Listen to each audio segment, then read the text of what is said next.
there's a point in this interview that I wanted to discuss as far as why I think HEX is strong, why I applaud Richard for his efforts, and why you should have confidence, in my opinion, in this product as a whole. Because Richard cares about the product, and he cares about the people invested in it. So let's listen to a little bit of this, and then I'll comment on the topic at hand. This is regarding the fork of ETH to build HEX on its own chain. So Ethereum is likely to stay full no matter what.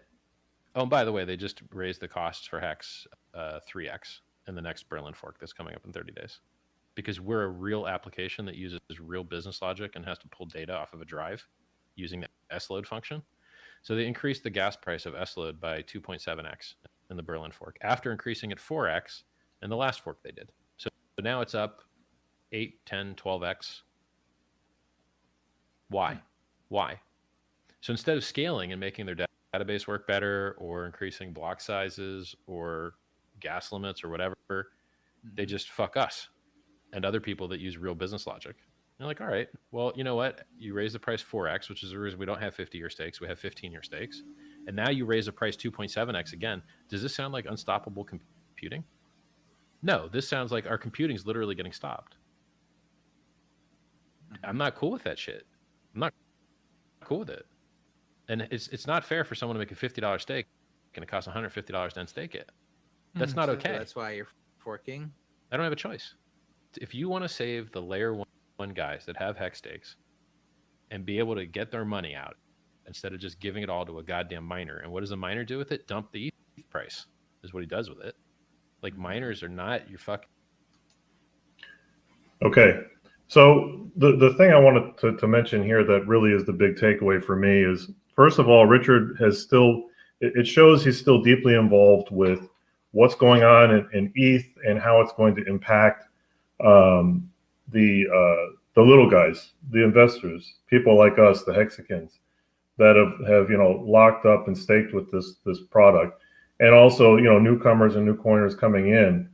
But the fact that he's even paying that close of attention to opcode functions such as S-load, which I read a little bit about this now. So there's already been increases in gas fees to call this opcode function. There's really no way of circumventing it with HEX. And what he sees is that gas is already extremely expensive. And once this is released, it's going to, 2.5x or something. Again, the gas cost is going to be outrageously expensive to end, especially these long stakes for people, or to create stakes in the HEX ecosystem. And he's considering and concerned about the people coming in with smaller economic or smaller bags to invest, as well as the people that are some of the legacy folks in there. He's trying to do something here to resolve these issues.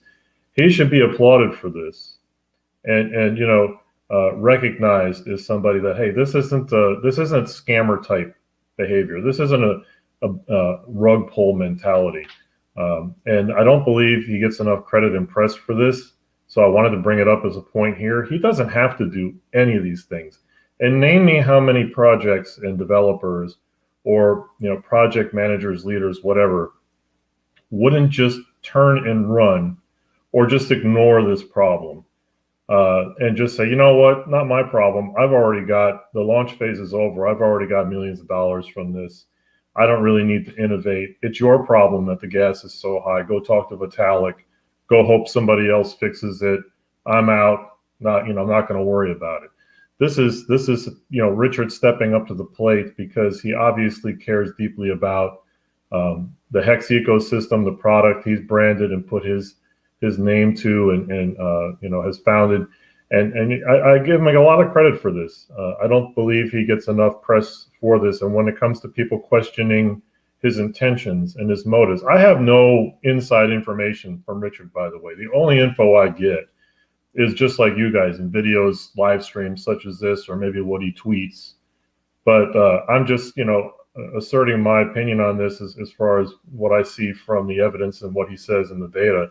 And his actions speak, right? He does things. He does make efforts to move towards this. And I believe when he does this, it's going to be successful and improve the HEX ecosystem as a whole. Now, there's talks about speculations on airdrops and what they're going to actually name HEX, talking about rebranding HEX to something else.